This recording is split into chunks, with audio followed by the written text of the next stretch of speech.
you want to be in charge of playing cards? Do you want to be able to cut to 4 aces of your choice? In fact, it doesn't have to even be aces. It can be absolutely any 4 of a kind you want. That's right, it sounds like true magic, but it isn't. Guys, welcome to this channel to another incredible tutorial.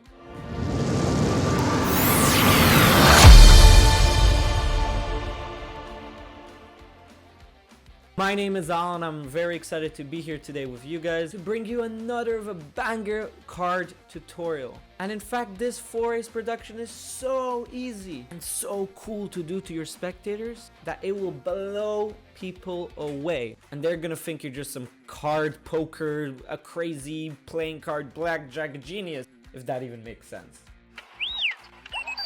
Anyways, I'm gonna start up with a performance, then we'll get right into the tutorial. But just before, make sure you smack that subscribe button, hit that like, and turn on those notifications. Because if you're new to this channel, there's a lot more incredible videos coming to you very soon. Alright, let's get to the performance. So today I'm gonna demonstrate exactly how poker cheaters cheat you at poker. Or in fact, they don't even need to cheat you at poker, they can cheat you at any playing card game because we can always be in control of everything we want. I'll show you exactly how. You see, the most important card in playing cards are the 4 aces. And I wonder if I could just kind of go like this. Just kind of like that maybe. I don't know. And get an ace. Yeah, that's pretty cool. It's pretty cool. Yeah, we got a first ace. But I wonder if we could take it to a next level. In fact, can you cut? I mean, they would cut your spectators anywhere. And in fact, we'll mark the cut just about here. Again, cut again. We'll cut twice. Just so you cut as many places as you want. And if theoretically they've just cut here, but yet they've somehow managed to find another ace just like that. Yeah, it's interesting because you see, us magicians, we're always in control no matter what. You don't understand, but we are. You see, you just cut to another ace just like that. Yeah, and I know what you're thinking. Okay, this guy's really good. He can control the cards even though there's a shuffled deck. And although somehow, you know, in a shuffled deck that I've cut to, he's managed to find the 4 aces. But where's that 4th one, you know? Here's an interesting question. Because the 4th one requires a little bit of magic. You see, when you take these 3 aces, I mean these 2 aces, I mean these 3 in a moment, you take this ace and you put this ace on top. Just by magic, if you snap, you'll see that ace find itself from wherever it is in the middle of the deck and slowly, just like that, penetrate right through these 2 cards and make its way. What? That was kind of complicated, but it's not. It really isn't. It's really simple, and you can find any 4 of a kind you want, and it's really easy to do, and we're just about to go and do that right now. So essentially, for this trick, all you need is a normal deck of playing cards. You can get an incredible bicycle deck. In the link in the bio, you'll find a really good place where you can purchase some, and any cards will do anyways, as long as you have the 4 aces. But just like I said, you don't need the 4 aces. It can be absolutely anything, so you can have 4 of the 2s, the jacks, the aces, because it allows you to create a really nice presentation about you being a poker cheater or whatever. I'm actually a mentalist, so I don't really do card magic per se, but if I were to do card magic, I like this sort of style because it allows me to kind of show off my skill, and I can do that just like that and show them that, you know, it's not really magic, it's just skill.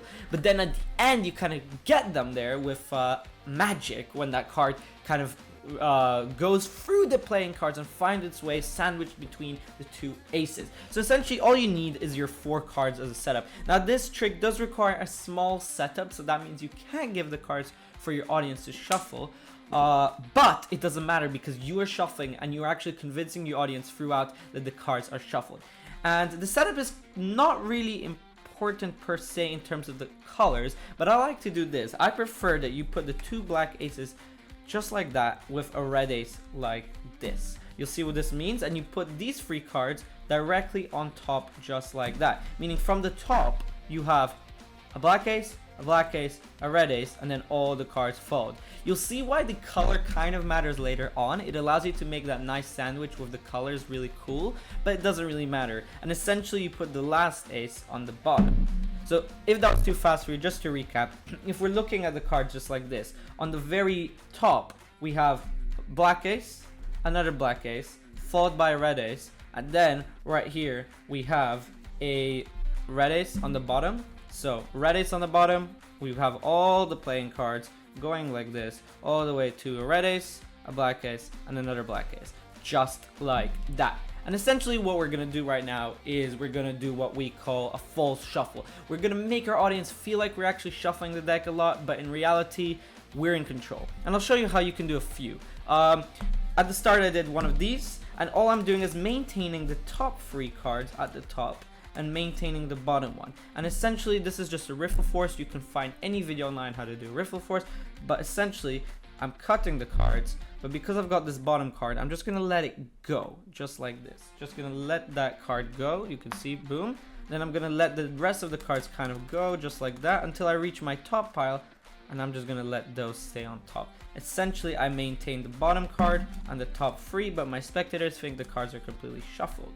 There's another kind of shuffle / control you can do, which I do later on. I don't like to, it's important that you don't do all of the controls and shuffles like straight away.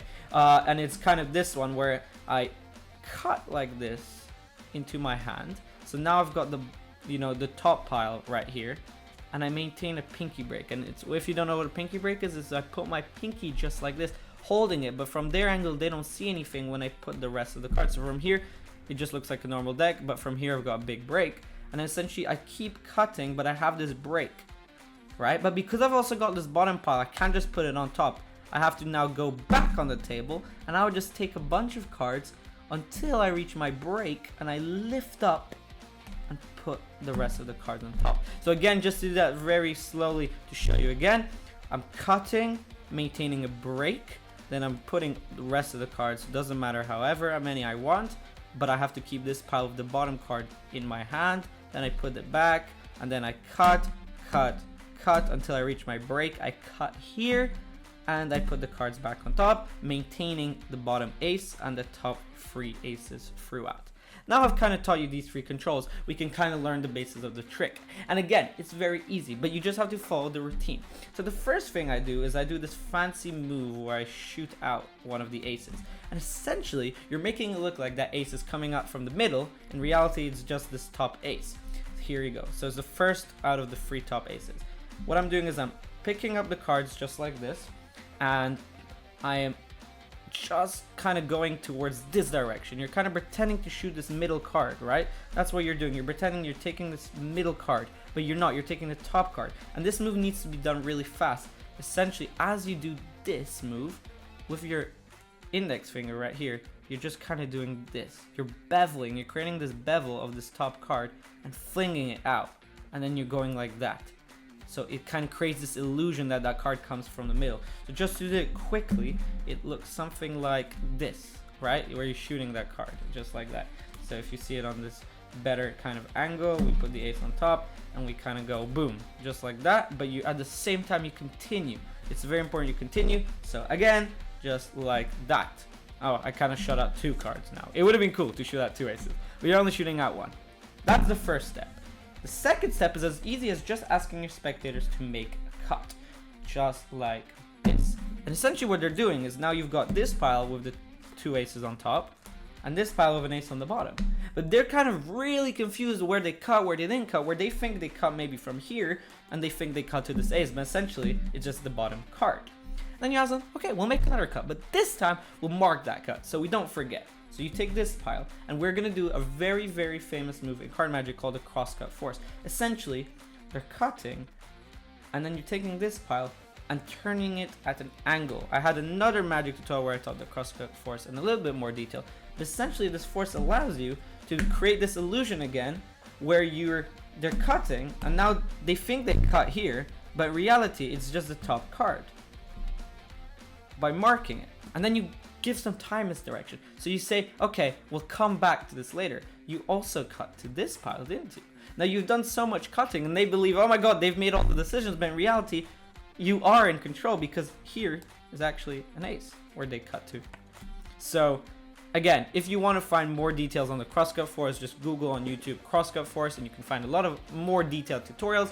But that's essentially the crosscut force, and then you are practically done with the next 2 aces because you say, look, you did all the cutting, but yet somehow you managed to find another ace.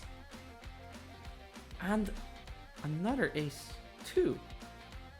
And now you've kind of created this reveal where you've got them finding all the 3 aces, But it's very important. The next step is important because you don't want to drop this pile on top of it, or you'll lose this third ace. So you're gonna grab this pile, and then you're gonna grab this pile first. Let me just recap where we were. So if we come back to this situation, we just cut here. You say, oh my gosh, you cut to one ace, you cut to another ace, and now you hold this pile here, and then you're just gonna take this pile that's on the table and put it on top. So the ace, the last ace, is now on the top of the deck.